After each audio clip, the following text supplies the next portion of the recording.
விஜய் டிவில ஒரு காலத்துல டான்ஸ் ரியாலிட்டி ஷோ அப்படின்னா அது ஜோடி நம்பர் ஒன் அப்படின்னு லான்ச் பண்ணி அதுக்கப்புறம் அதை காப்பி பண்ணி பல சேனல்கள்ல தமிழ்ல கொண்டு வந்தாங்க. இப்ப விஜய் டிவில நிறைய பரிமாணங்கள், அதாவது ஜோடி நம்பர் ஒன் அப்படிங்கிற பேரை மாத்தி மாத்தி கிங்ஸ் ஆஃப் டான்ஸ், அதுக்கப்புறம் பிபி ஜோடிகள், இப்ப ஜோடி ஆர் யூ ரெடி அப்படிங்கிற மாதிரி சீசன் 2 வந்து பாத்தீங்கன்னா வருகிற சனிக்கிழமை லான்ச் பண்ண போறாங்க. சோ இதுக்கு முன்னாடி ஒரு சீசன் நடந்து முடிஞ்சிருக்கு. சோ அந்த சீசன்ல வந்து பாத்தீங்கன்னா டைட்டில் வினரா தனுஷ் மற்றும் ஜஸ்டினா வந்தாங்க.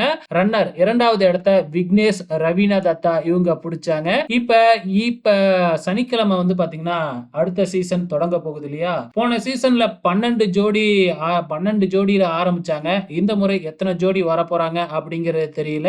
ஆனா பிக் பாஸ்ல இருந்து நிறைய பேர் வந்து பாத்தீங்கன்னா இதுல கலந்துக்கிறாங்க அப்படிங்கிறது நல்லாவே தெரியுது. இப்போதைக்கு 5 பேரோட நேம் தான் தெரிஞ்சிருக்கு. சோ இன்னும் யாரெல்லாம் கலந்துக்க போறாங்க அப்படிங்கிறது வந்து பாத்தீங்கன்னா இன்னும் ஒரு சில தினங்கள்ல தெரிஞ்சிரும். சோ இதோட நடுவர்களா வந்து பாத்தீங்கன்னா போன சீசன்ல கலந்துக்கிட்ட சாண்டி, அதுக்கப்புறம் ஸ்ரீதேவி இருக்கிறாங்க. இப்ப புதுசா ரம்பா அவர்களும் வந்து பாத்தீங்கன்னா ஜட்ஜ்ல சேர்றாங்க. அதே மாதிரி வந்து பாத்தீங்கன்னா இத ஹோஸ்ட் பண்ண போறது வேற யாரும் இல்ல, ரியோராஜ் ஆஞ்சலினா தான் போன சீசனையும் ஹோஸ்ட் பண்ணாங்க. அதே மாதிரி இந்த முறையும் ஹோஸ்ட் பண்றாங்க. போன முறை வந்து பாத்தீங்கன்னா ஆரம்பத்துல வந்து மீனா மேடம் இருந்தாங்க. அதுக்கப்புறம் பாதியிலேயே அவங்க வந்து வரல. அதுக்கு பதிலா நிக்கில் கில்ராணி வந்தாங்க. அதுக்கப்புறம் லைலா மேடம்லாம் வந்தாங்க. சோ பொறுத்து வந்து பார்க்கலாம் இந்த சீசன் எப்படி இருக்க போகுதுன்னு.